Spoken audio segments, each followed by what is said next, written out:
Welcome back to the channel. I am Sherman Rivers. In this video, I will be talking about the respect for free will. This is one of the tenets of my belief system, the respect for free will. What is free will? Free will is basically simply the discretion or the ability to act at one's own discretion. The ability to act at one's own discretion sounds simple enough, but it's not really as simple as it sounds. See, because the key is that it is the power of acting without the constraints of necessity or fate. Think about that for a second. Necessity or fate. Without something being necessary or without something being basically predetermined. So free will means that you can operate or act without those constraints. But those constraints are a lot more common than one would think at first glance. So before I go any further, I'd like to point out that we all have free will. A good example of that would be the fact that, and this would apply, I guess, if you're religious, Adam and Eve, the Garden of Eden, had free will. They were able to act without the constraints of necessity or fate. Well, at least my interpretation of it. Somebody else might see it a little bit differently. Some people might say that it was Adam and Eve's fate to eat the apple. It was predetermined. They had no choice in that matter. And if that's the case, then I guess they don't have any free will. But in that story, the way the story is laid out, they made a choice. They didn't have to eat the apple. They didn't have to do that, but they chose to do that. They had other stuff to eat. It wasn't like it was necessary for them to eat that apple. Like that was the only thing around to eat. There's other things they could have eaten. So it wasn't a necessity. And fate, again, they were given a choice. They were given free will. So it wasn't predetermined. They made that decision, and that's why it happened. So basically, free will means you can do what you want to do in a certain situation. You're not limited by those constraints. We all have free will. And that's where the respect for free will comes in. That's why it's so important. You know, first you have to look at respecting the free will of others. If they can do what they want to do without those constraints, there's really nothing you could do about it. Because if there was something that you could do about it, they wouldn't be acting of their own free will. So in cases when someone is acting of their own free will, we have to accept that. That's their choice, that's their decision. And we would do ourselves a world of good to be able to accept that rather than stressing out about it. You know, some people would say, you like it, I love it. I don't know if I'd go that far all the time. But hey, it's your decision. You do what you want to do. Now there's the other side of that though, responsibility.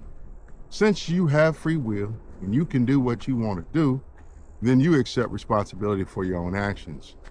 And we have to be able to accept the fact that they're responsible for that outcome and let them have it.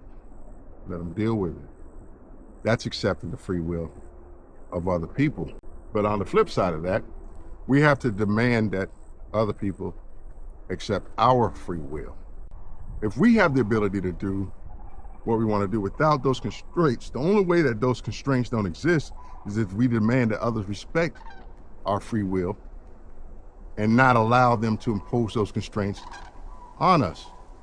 You see, you don't have free will in every situation. Some things you just have to do.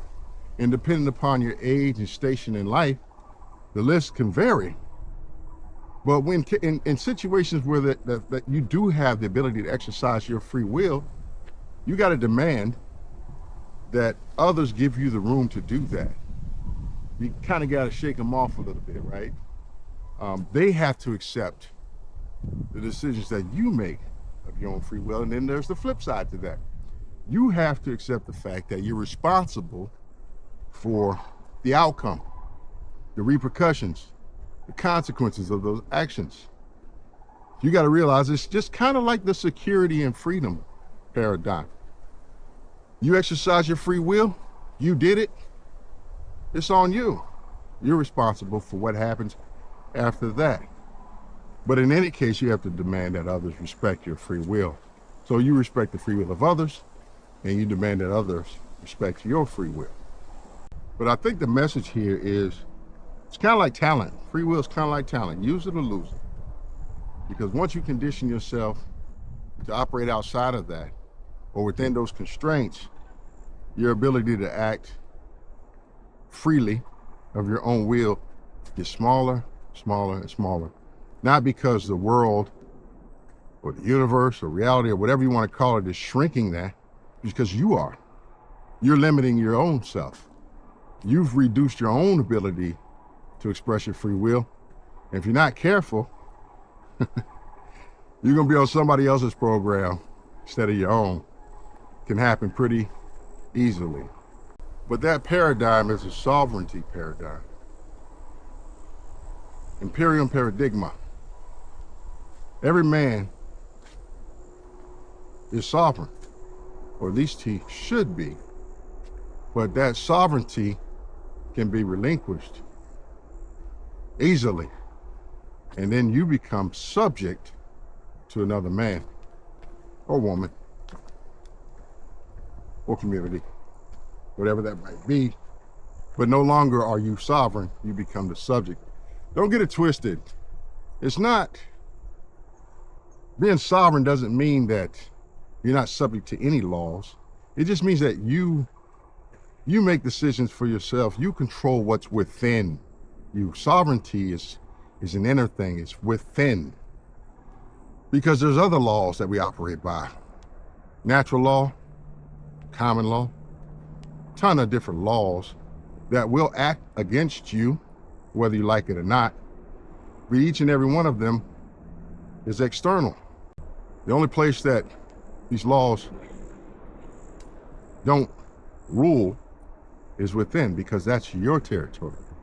You control that on the inside. That's where you rule. You can look over the gate, over the walls, and see an army of men with horses and swords and spears and everything else. If that's reality, it is what it is.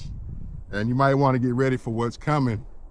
But how you perceive that, how you react to that, everything that takes place within you, that's your realm. And that's where heroes are made. So, just thought I'd drop that on you. That's one of the 3 tenets: acceptance, responsibility, and free will. The respect for free will. I hope that makes sense. If it didn't, watch this video again, and I promise you it will at least make more sense. Let me know your thoughts in the comment section below. Love to hear what you have to say about it. In any case, do something today to make yourself better. Not a day goes by that I don't do something to become better. Because if I know anything, it's this: when we become better people, our world becomes a better place. Peace.